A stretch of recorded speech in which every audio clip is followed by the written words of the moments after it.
So you know what I heard the other day, Brianna? History doesn't repeat itself, it rhymes. And the same is true in real estate.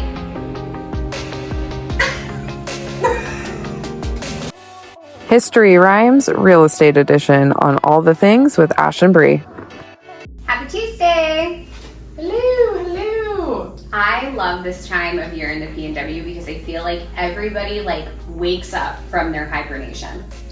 The sun comes out and everybody comes out. Yes. Yeah, and then suddenly we have traffic, and none of us know how to drive in traffic because Seattle traffic compared to here, it's so funny when we all complain about Gorse because it's not even that bad, but in comparison to our day to day, it takes me 7 minutes to get to my office every morning. Yeah, I couldn't live in Seattle. I couldn't do it.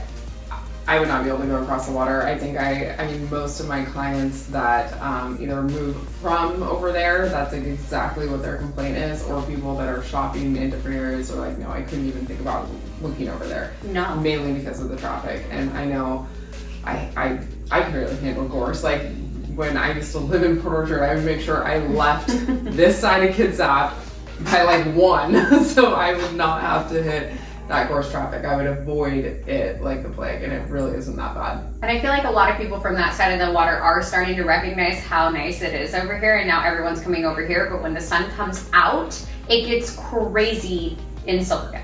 Well, and then we all live in Washington. We act like we've never actually driven in the rain, because I swear this weekend it's it rains a couple times and everyone freaks out. Nobody can.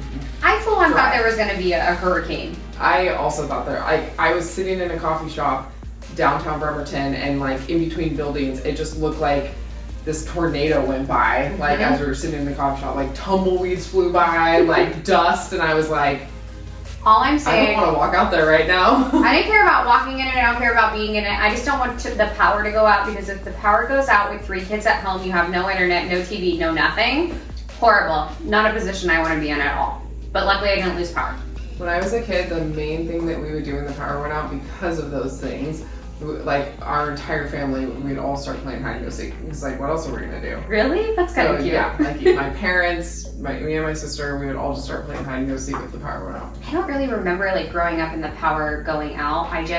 Now that I'm an adult, if the power goes out at home, I'm okay, we're leaving. I'm not gonna stay here. We're gonna go find power somewhere. A lot of times people are I don't know how you go places with all the kids all the time. And seriously, if you haven't tried sitting at home by yourself with 3 kids, you would rather do anything than just sit there and not move. So we're always going. Power's out, I'm out. I'm coming to your house. Yeah, well, I grew up out in Kingston with lots of trees and lots of ruralness, and so our power went out often. I wouldn't say often, but it's kind of you tell people in Seaback, Have you ever been showing a house and the power went out? No. Have you ever, I know you've showed a house where the water's not on. Oh, for sure. Or just I guess, okay, different. I've been in a house where the power is not on, not because the power is out. because the seller just didn't pay the bill. Because that, or the seller has it off because it's been on the market forever. So yes, I have been in houses where I've been walking around with flashlights, but not because it's been a power outage. Just more of that situation. I feel the no power, no water, things like that were coming up a lot more often in 2013, where things were short sales and foreclosures and hitting the market. When I first got into the industry, everything was a short sale or a foreclosure. And we recently ran into a scenario where there was a short sale situation, and that'll be the first short sale that I have worked on since I think 2013. Oh yeah, it's been years since any of us have dealt with that, and so we're all wait, what are we supposed to do? How are we supposed to do this? For those of you who don't know, a short sale is kind of in between a foreclosure process. Basically, the bank is willing to accept less, hence the name short, of what you owe, where the short sale name comes in. But in those situations, you're dealing with not only the seller, but then the bank has to sign off on it as well. And so the process can be prolonged because, like I always tell my clients, you can do foreclosures, bank-owned homes, and short sales all day long, but the bank doesn't have to play by the same rules as you or I would if we were a seller. So really unique. Timelines and contingencies, all that goes right out the window. And so yeah, it's it's a risk that the buyers take, but if they have the time and the patience, you know, Patience, yes. Whether it's a short sale or an assumable, or I mean, there's some buyers out there that had all the patience to like go through that assumable route, you know, and they're getting an interest rate of 2.5%, which is insane. I want to talk about this real quick because I had 3 realtors reach out to me this weekend about assumable mortgage, and I feel like I'm like a broken record saying the same thing over and over again, so I'm going to say it again and I'm going to make a reel about it later because I think it's important. The assumable mortgage is totally worth the wait, like you said, but a lot of times, okay, if you're the listing agent and you are marketing an assumable mortgage, there are 3 things that you should know, 4 things you should know. How much your seller owes, because when someone comes to assume that mortgage, they're only assuming the portion that is owed on the home. They have to make up the difference. Whether that's with cash, the buyer needs to make up the difference in cash, or they need to make up the difference with the second mortgage of the purchase price. So that number is really important. Number 2, who's the servicer and how long is that servicer taking to close those types of loans? Because I've seen I saw our friend close one in 45 days the other day. And then we've had scenarios where it's taken upwards of 90 days to get that closed. The other one was 92 days with the realtor in my office. Yeah, and so timeline-wise, does it make sense for them to offer an assumable mortgage? Number 3, is your buyer going to, VA assumable loans are the ones that we see most often on the market. Is your buyer wanting to use his or her entitlement to purchase another home? Because if they accept a non-VA offer, then a portion of their entitlement will remain on the home, compromising them for being able to go out and purchase another one. So, well, and I heard that we're still in the realm of like pretty much only VA are being able to be assumed. I mean, do we really know or want to know, I guess? But I think that the biggest common misconception is that when someone's assuming the loan that they get to work with whatever loan officer that they want to work with, and that's not true. You're working directly with the servicer. The loan officer, like me, I can help with the second mortgage, or you know, if they're utilizing financing to come in with the difference. But aside from that, you're working directly with the servicer, and the servicer really has no benefit to hurry up and get that done for you. And so they assign a loan officer and you're stuck with that. That's you're going through their steps in their process. So yeah, it's going to be interesting between those short sales, all the other different wonky things that we're starting to see come out into the market. Again, you know, foreclosures, you know, other, I mean, there's quite a few. So, or just homes in a condition that don't warrant specific financing. You know, we're seeing a lot of cash homes coming on the market, or homes that are only conventional or rehab only.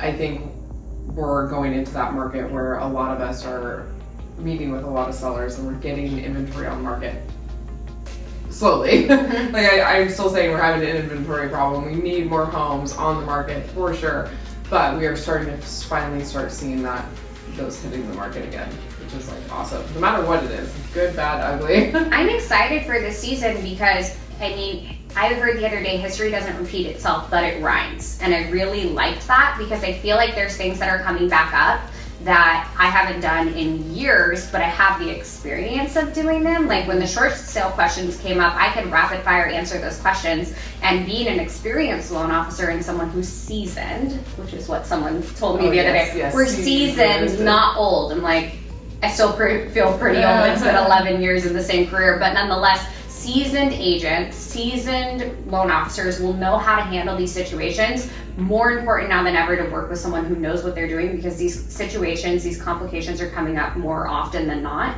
I had a low appraisal, and what are the 3 things you can do when a low appraisal comes in? I mean, just being able to rattle those things off the bat when a client comes to you and is like, oh my gosh, we're in this situation, what can we do? Well, let's flip it to down payment assistance. We use the funds that you're going to use for the down payment, and now you can come in with the difference. Done.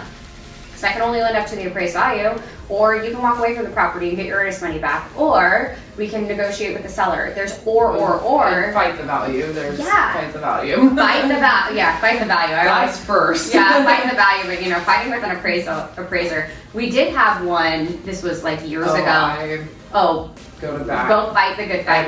Every time. But that's sorry, another appraisers. thing, like knowing that you have a realtor and a loan officer who are willing to go to bat for you and fight that appraisal, that's a big deal. Oh, yeah. Or who know how to do it. Yeah. The VA appraisal, and you have to put it on the grid and the whole thing. Like, oh my gosh. yeah. I hate the grid. Have to know how to do that, and seasoned agent people. Seasoned. That's the part that, like, it really is the part that people don't talk about when you get to see the fun part on Instagram. They don't see you, like, literally filling out an appraisal grid for a low appraisal. Like, that should be my next reel. It's going to be boring, people, but now you know. I think that's why we saw so many people get into the real estate market in 2020, because it was like a freaking heyday. We were all having a blast. Everything was super fun. Yeah. And now, What like, were low appraisals? What?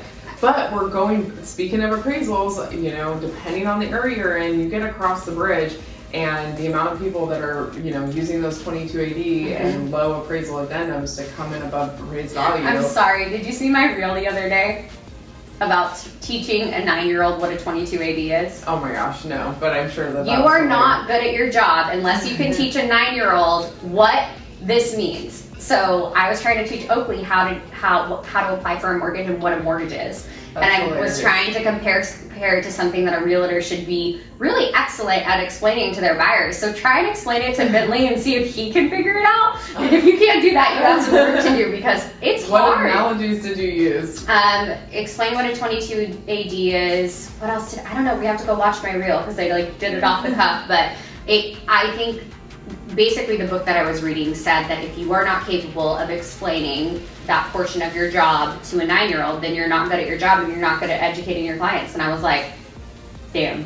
Okay, let's try it. Oakley, come apply for a mortgage. He kind of got it, but not really. Yeah, So I'm like, debt to income ratio. How much money you have coming in versus how much money you have going out? And he goes, how much money do I have? Where is it coming from? Where's it coming from and where's it going to? Mine's spending money on Roblox. Yeah. We were driving down Tracyton the other day, and he goes, Mom, how do you become rich? And I go, you buy real estate. And I kept driving. I love their age-old question. Are we millionaires? Yeah. I'm like, "Ugh, dude, I wish. Wait, hold on. Let me calculate it real does quick. my house count. I have a mortgage. Yeah, it's so funny. Kids are so Do you funny. mean in cash or in assets? Yeah. What's an asset? Yeah. Gosh, their questions lately have been off the wall. Most recently, it's why can't we go to Vegas with you? Oh, I know. And actually, I think they would have a lot of fun in Vegas. I need them to be a little older where we feel comfortable leaving them in the arcade for like a hot minute without us like having a helicopter. And I'm not ready for that in Vegas. It's like too scary, too creepy, too like, I don't need someone getting stolen. You know what I did yesterday though? I let Dashel not go in child watch, and he hung out with Oakley at the Y. That was like a big boy move. Did that go okay? Yeah, it went Survive? fine because like I was walking around the track and I could see them, and then when they got up, I was on the phone with you. When they got up to play basketball, I was like, they're on the move. I gotta go. And so I went down and played basketball with them. But I'm like, okay, my little tiny baby Dashel is not a baby anymore. Aww. He's like a big kid. But if you saw my story this morning, he wakes me up. He comes into my room and he shakes me. He goes, Mom, and he hands me one of my business cards. And on the top of it, he goes, it says Dash's mom, Ashley. He wrote on it. And wanted so to cute. give it to his friend named Finley too. Oh my god. I'm gonna give this to Finn so his mom can call you. And I'm like, okay. Like, I'm half asleep, but that's freaking adorable. That is so cute. They're the best, yeah. I just love this weather in general. Finn and I were out playing badminton last night. Well, without the net because Yeah. that got broken last season. So I think that was me my and child who you broke badminton. Well, I Someone think broke it. it got broken a few different times. I feel like anyway.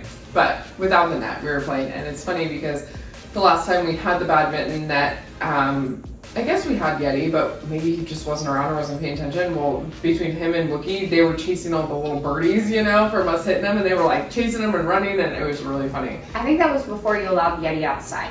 Maybe before, yeah. But I was like, so then we were just hitting the birdies for the cats at that point, you know, and it was just like, but it's just so nice to be outside and enjoying. It's much better to be a parent when it's nice outside. I will say that. That's way easier. They're driving you nuts, just send them outside. Well, and then James has a great idea of water balloon fights, and then that'll take like 4 hours because then you have to pick up all the water balloons, and good luck with that. Only in the state of Washington do kids have water balloon fights at 60 degrees. Yeah, So no big deal. Lila comes around the corner just in her underwear, and I'm like, Aren't you freezing? Like, what is happening? Oh, They're man. in the time of their life and they had no problem picking up all those water balloons. She literally wakes up and was like, can we go to the pool today? And I'm like, no, it's freezing. But they do want to go to Vegas with us because I think we go so often, or we were going so often, that they just think that they should be able to go. And I'm of the mindset, you would probably have fun, but I don't want you to go. Yeah, no, there's a reason why it's Vegas, adult playground, like there's a reason why we go without you. Like, you know, I don't think Vegas would be the same with a kid. No, and I always see so many people down there with their children, and I'm like, I couldn't do it. Again, like teenagers, like I think like I would be okay taking Finn like once he's 16, and again, I'm okay, like go hang out in the pool, go in the arcade, I'll meet up with you in a couple hours, but like not 10 years old, no, not even 10 years old. Way too, because I don't want them seeing half the crap, like it's getting, I mean it's always been interesting, but I feel like it's getting more interesting. I'm just gonna keep it at that. It's getting interesting. But in true, like, I'm on vacation history, I got fashion, that's the word I was looking for. I got super busy while we were down there. I know you are super busy with listings and everything you've got going on. So if you want to get busy, just go on vacation. Always. Yeah. We came back to chaos. So here we are. Yes. That's why it's like, okay, yes. Just what are we keeping our talking head about above on live water. today? What's happening in the world? Who's under contract? What appraisal came in low? Yeah, It's exactly. crazy. Yeah. It's been a week. It's been a weekend. It's been super fun. I like when the market heats up like this. I thrive when it's really busy. I always find that I'm happier when it's sunny out, and I'm happier when the market's moving, and right now both things are happening, so I have literally no complaints. I know, right? Yeah, except I would like it to be warmer, and It was 68 when I got out of my car. I really want a protein shake. Those are my only two complaints.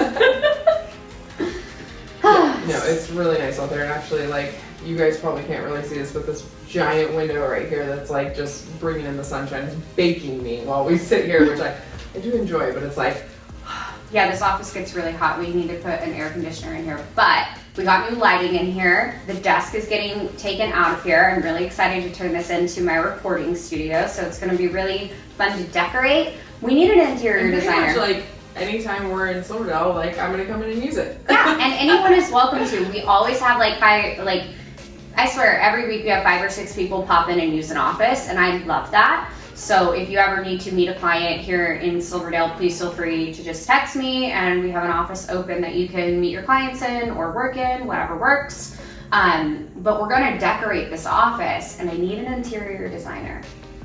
Ooh, I Who know. do we know? Okay, Oh, you know Kylie Kylie who? Hansky? Oh, yeah. Okay, Kylie, I need you in my life. Come over here, or any other interior designers. It's a very small office, but I want it to be like cozy and homey, and I don't know. I'm excited to decorate. This is like gonna be my space. Scott did the whole office. I really didn't have a say in it, because if you've ever tried to build something with a partner, you can like butt heads, and finally I just threw my hands up and said, okay, you can do it. And I know you did the same thing with James. It's just much easier to just bow out. I learned very early on from my life coach that, like, you just give it a number, 0 to 10. Like, how much do you care about this? 0 to 10. And then if you are lower than the other person, like, just let them have it, because, like, I love to argue and butt heads, and like I'm just hard headed and I want my way. And sometimes then you look back and you reflect and you're like, I really don't care that much. Like, why? I'm just arguing to argue. Like, you're right. I'm like a 7 on that. You're a 10? Cool, have it. And then as you get older and more mature. Do you actually live that way? I'm older and mature now. Again, in my 20s, not so much. As I'm going into my late 30s, I'm like, it's honestly just more work. Yeah. So, sure, Just have it. Like, yeah. I'm gonna sit back over here and hang out. Like, I don't know if I could ever live with someone again for that reason. When I moved into my new house on my own for the first time after 8 years, I was like, what do I need for this house? We didn't have a dining room table. We didn't have a living room couch. We had nothing. I didn't even have a bed. And I said, pink couch. And I bought myself a pink couch because I wasn't living with a man, and I could have my damn pink couch. So who was it that said you have more clothes in your house than anything else? Amber Osberger was like, you have nothing in this house but clothes. And you guys don't even know. You have no idea. I should have a clothing sale at my home and you can come buy all the clothes that are up You for need to purpose. just turn one giant room into your closet, not just Which your actual room? little closet. Like, I mean, your Which big closet, room? but you know, just the kids all sleep in one room. They're Pick fine. one of the kids out of their bedrooms Yeah. and just have my own closet. No, I need to go through my shoes. I need to go through my clothes. I have like jeans ranging from size 29 down to like 24. And I'm like, there's no way that all these different sizes fit me. Like, I need But someone at to different come times and in take your them. life, they definitely do. I mean, we all yeah. love having our ranges. Like when you have fat pants and then you have your skinny pants Yeah. and then you have your I feel hot pants. Like, yeah, no. I have an absurd amount of clothing. Absurd Yes, you is the do. right word. And Bree's come over and gone through them all with me once, and I need to do that again. Yeah. I think we always talk about this, but we need to like all go through our clothes and then all come together in a party and like have little hanging racks and just like swap. I think we should definitely do that. And I had this idea. Because I'm like bored with my clothes. It's not just that too. Like, and I have some nice shit. Okay, because everything's from purpose for the most part, and I'm not wearing anything from purpose today, but I had this idea that we would call it repurpose. So we would look just how cute you I know, and so we would Okay, just so have we'll turn everyone. the other office into like a repurposed store. Yeah, and then we just have everyone come down and like trade out, and it doesn't. You don't even have to buy them; just trade them out, like trade up. Yeah, there you And go. how many like black cami tank tops can I own? Seriously. And the pair. I The mean, amount. honestly, you need a lot though. Yeah, because that's literally all I wear. But the amount of jeans that I own, I didn't wear jeans for like 5 years after I had kids. 3 years after I had kids. And then I found out I could wear jeans again, and I got so stoked. That's all I wear. Yeah, I know. I got so stoked about jeans that I just went on a jeans frenzy. And they're all like cut or flying monkey. I want to say eagle every time. Flying monkey or like name brand shit. Like, come to my house and get some jeans. I don't know what to tell you. And I also have a shopping problem. I went to Purpose today. I didn't buy anything. I know. How did you have that much self-control? Because I only had 5 minutes to be in there. Oh, I feel like the last 2 times I've been in Purpose, I have literally had 10 minutes, and Christina is like, "What's wrong, Brianna?" I'm like, I have to go pick up my son in 4 seconds, so just look that sweet. I'm buying it. I'm out. Like, I'm just a chaotic. I love Purpose, but it just, because we only have one store in Kitsap County, I feel like we're all showing up in the same clothes all the time. I have everything on your body right now, I own, And it's all from Purpose. down to the earrings. You didn't get those from Purpose though. Yeah, I did. Okay, then I did too. So, My mom did for my birthday. yeah, That year. I don't have the necklace because you And got you that at got Tiffany's. rid of these shoes, actually. So. I left these shoes in Vegas because I never wore them and I just left them there. Whoops. Whatever. Anyways, that's our week. Repurpose. Real estate is real estate. It's wild right Real now. estate is just repurposing all the time, too. We're just, that's both. Repurpose, real estate. Repurpose our life. repurpose. And it's so repetitive too because very rarely do I come across an instance that I have not ever been in before. Right? Well, this was a new one for Jenny that she's never experienced this weekend. Her new listing that she had went through the parking lot of kind of like a gas station and dispensary, like a Weed shop. store? Yeah. Okay. And because on Saturday she was having an open house, well, also it was 420 on Saturday, and the weed store was having a huge celebration and food trucks. That to get to the open house, you had to drive through this like food truck weed 420 celebration mania, and Jenny's like, I've literally seen it all, but this is a new one for me. Like, this is 100% a new one, and it was right there off Key Peninsula, so like only on the Key Pen. Yeah, you know? only It was on the just Key like, Pen. I was That's so dying. funny. I was like, that's awesome. And Jenny. Jenny's the one that would happen to too. Yeah, exactly. It's like me and be like, oh cool. Look at all these food trucks here for my I open house. like know the owner. Jenny's like, oh my god. But no, I mean, hey, she's happy. It was pending in a day, and you know, everything worked out great. So I should have like kept a little black book of when big, and actually I had my team when something weird came up like on a loan, we have literally in my database, I named it whatever the weird thing was, and then all the notes on how to fix it, or if something happens, like in my system or with a file, or did you look at it this way? And so now if something comes up wrong, I'm like FHA gift of equity, and then it just pulls it up in my database. Smart. It's really smart because history rhymes. Yeah, that. Oh my gosh. Yeah. When the market gets like this, I feel like I need to take a nap and a shot all at the same time. Felt like that this weekend for sure. Nap and a shot. So that's what we're gonna go do. Not really, we're gonna go to work, but we'll see you guys next week. Say it. Bye. See you next Tuesday. On another episode of All the Things with Ash and Bree, life, motherhood, real estate. Don't forget to like and subscribe.